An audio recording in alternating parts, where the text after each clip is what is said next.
Alors aujourd'hui, on va voir un rythme universel qu'on utilise souvent dans la musique algérienne, le rumba. Alors qui dit musique algérienne dit charbi algérois. البارح وانا بعزوبتي فارح بالشوق والهوى سارح كان في عمر. Mais pas que. En effet, on retrouve ce rythme aussi dans la musique kabyle.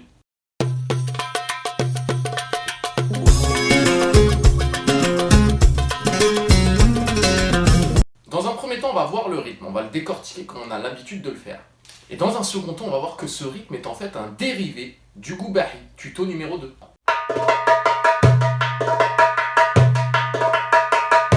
Alors à un tempo lent, la forme simple du rumba se joue de cette manière-là.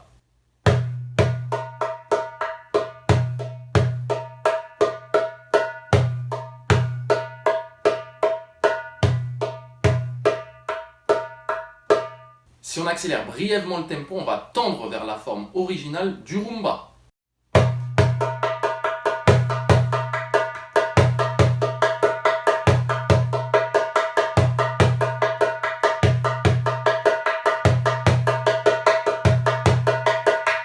Alors si on décortique le rythme, on va se rendre compte qu'entre les deux dooms, on a un accent, un et.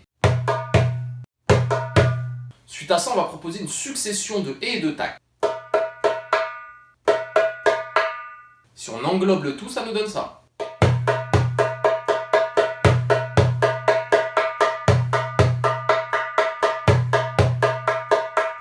Comme d'habitude, on va essayer de chanter le rythme.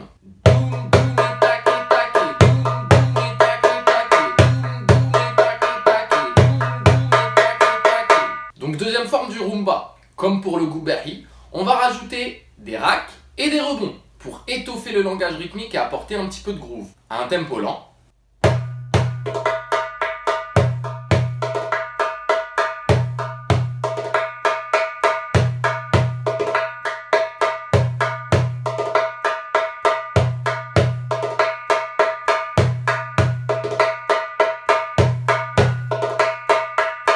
Si on accélère brièvement le tempo, on va tendre vers la forme initiale du rumba.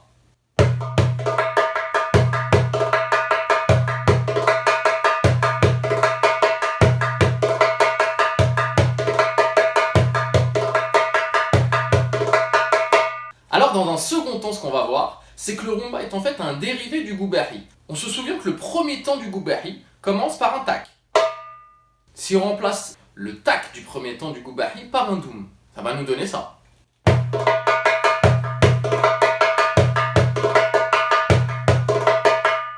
Donc en remplaçant le tac du premier temps du rythme goubahi par un doum, on tend vers le rumba. Classiquement, pour l'interprétation du rythme rumba, exceptionnellement, on ne va pas commencer par le premier temps, mais par le quatrième temps, qui constitue finalement le premier doum. Et là, on va avoir une amorce logique du rythme.